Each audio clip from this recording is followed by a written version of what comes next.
January 20. Okay. Kaya lang, yung January bill nyo, ito yata yung nagkaroon kayo ng leak. Tama ba? Nagkaroon kayo ng leak. Okay. Kasi ang leak na hindi natin nakukontrol yan. Yun na nga po eh. Hindi 24 din naman hours yan, no? namin alam. Oo. Wala naman lumalabas na tubig doon sa amin. Ano? Pero sinilip ko dito, meron kayong complaint yata noong January 18. No, January 18, may complaint kayo, pero lumabas nga, meron talaga tayong leak na na-experience ninyo. Ako rin no, na-experience ko yan, Ate Lay, no? That time din po na na-experience siya. Experience ko rin, 10,000 plus yun. Then, nung time din po na yan. Hindi. Last Kasi may mga kapitbahay po kami. So, ang ano po namin dyan. Tapusin muna natin ito yung sa inyo. Huwag muna natin i-ano yung mga kapitbahay, ha? Ate Sige, Lay, okay lang? Sige. Andyan na yan, naka-record na yan. Yung December bill nyo, yung nga, nabayaran nyo January 20. So after that, nagkaroon kayo ng bill na gano'n na dahil sa leak, umabot ng ganyan. Noong February 10, nagbayad lang kayo ng 3,000. So from 42, naging 39. 39,981 ang balance. Tapos yung February bill nyo, meron pa siyang traces ng leak. Tuloy pa rin yung leak na trace ano. Hanggang sa finally, itong March 12 o March 13, nag-reading na, baba na siya, 2.7 na lang. So ganitong istorya, Nanay Flor, at saka Ate Lay. Ang lumalabas na balance pa ay 35,779. Ano po ang gusto natin gawin dito? Ma'am, sila po siya may Ito, papakita ko sa inyo screen ha. Ayan, ito yung balance. No? I'm sure nakikita naman dito, nag-a-appear yan. Nanay, sandali. I'm sure nung na-receive nyo yung bill nyo ng February, ito ay bill ng March. Andyan yan, amount na yan. Pero, hindi po tayo, Ate Ray, nakikipag-usap sa opisina para siya maayos. Ang akala ko po kasi, nagpunta na po yung nanay ko nung nakaraan. Kailan Hindi yung po, nakaraan? saan ba kayo nag-ano na eh? Sabi niyo, hindi pa. Ayun po, so ganito na lang po sir.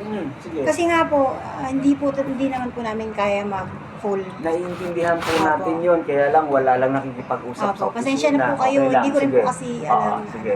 Yun po, kung pwede po sana, may paraan po ba para ma-divide siya? Installment? Installment, sige. Opo. Basically, sa ganyan, 50% require namin. 50%. Now, what depende sa balance, doon natin i-determine kung ilang months natin siya i-installment. 50% po nung 40... Nung balance na lang. Yung total ito. na? Oo. Ito. 50% ito. Then yung balance, depende sa maiiwan, doon natin naalamin kung ilang buwan ninyo masisettle. Basically yan, sa ganyan,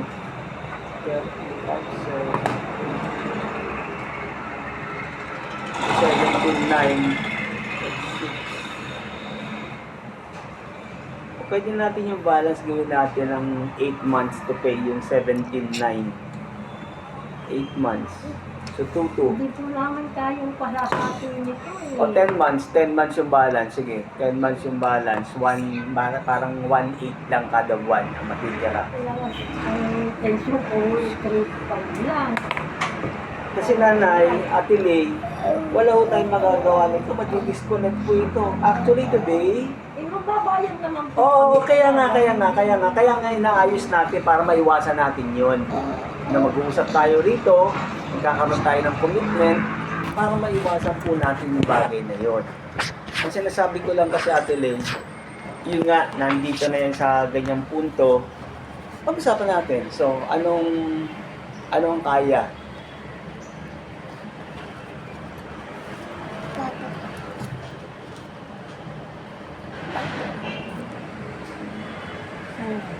Ilan po kayo gumagamit yan, te? Medyo madami po. Dahil, So, medyo madami. So, I'm sure naman sa base sa sinabi mo, medyo madami. Eh, marami rin ang nag-work, I'm sure. No? So, mapag-iipunan naman yan pag gugustuhin. Apo. Diba, Ate Lay? para pwede po siya, kasi po di ba ang end of March na. Pwede po ba sa amin siyang isettle ng by the end of April? Kasi po, April pa po yung ano ko eh. Hindi, ganito. Sa 30, Sabado, may mga, open naman ng GCash niyan eh. Open naman ng mga GCash. Yung pera po kasi yung problema. Opo, marami pong payment, Payment oo, channel, gateway. no? Oo. Gateway. Pero, yun nga po, yung problema namin is yung saan kukunin yung ipang babayan. Hindi, sabi mo nga, marami kayong gumagana na. So, siguro nag-work naman yung iba. Ayun nga po. Makapagbawas tayo ng Sabado. Yun lang ang request ko. Kasi ito, tapatin ko na kay Ate Lay ha. Kaya nang nasabi ko nga kahapon kay Nanay Flor, nabanggit ko lang, qualified na talaga siya to disconnect. Now, para maiwasan natin yon next week, schedule ng disconnection na may mga 3 months na lagpas na ng due date, mag-partial kayo sa Atrenta. Kahit 5,000. Kahit 5,000 lang para mabawasan lang. At least, pag nag-usap tayo pagpasok ng April, lessen na yung burden na pag-uusapan natin, ha? So, lalagay ko rito sa resibo. Ang date natin ngayon ay 3/27. Partial payment na 5,000 at least sa 3/30. Okay. Then, balik kayo sa akin pagpasok ng April 4 or Ano po, 5. 4 or 5. Ay, At least meron na kayong dala no, na additional fund para maidagdag natin.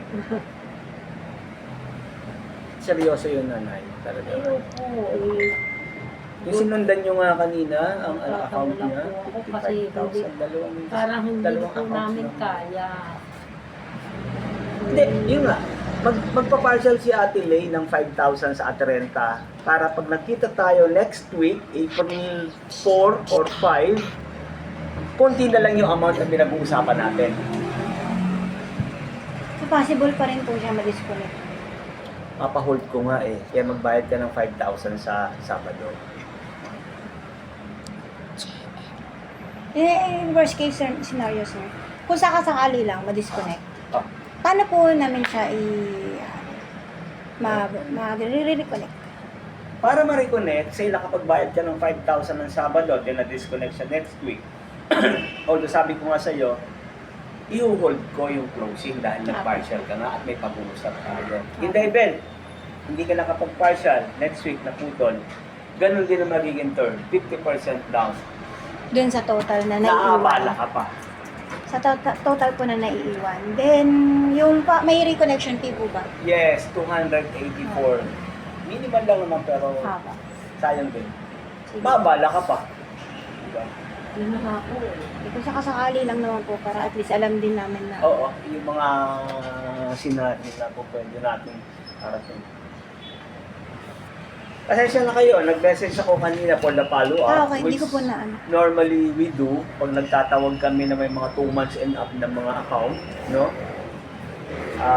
Talagang simplify lang naman ang message. We remind you to update your account, arrears, settle the account, arrears the soonest time possible to avoid inconveniences. Normal yun. Naka-proforma yun. Yung hindi namin kakayanan ng gets ko Sige nito, sige. Isettle mo muna yung 5,000 ng ang Sabado. Yun mo na yung Kahit ano mamaya, yun mo na yung isipin. Ate Lay, kahit mamaya, kung chikas lang, kahit bukas, Wednesday Santo, ang chikas naman, walang holiday yan. Post the payment, then let's talk afterwards next week. Ano po pala yung sa Gcash? Ano po ba yung ano nyo sa Gcash? Hindi ko alam. Okay. Pero sa Gcash mismo, meron na pong ano. Oo, may naman nagpo-provide ng Gcash. Sige, check ko na lang po. Teka, silipin ko lang ate.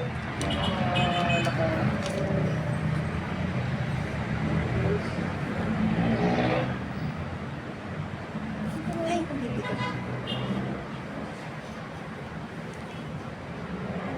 Ayun o, dito. Ang Gcash yun. Sa meaning, meron. Saan po namin kayo pwedeng, may pwede po ba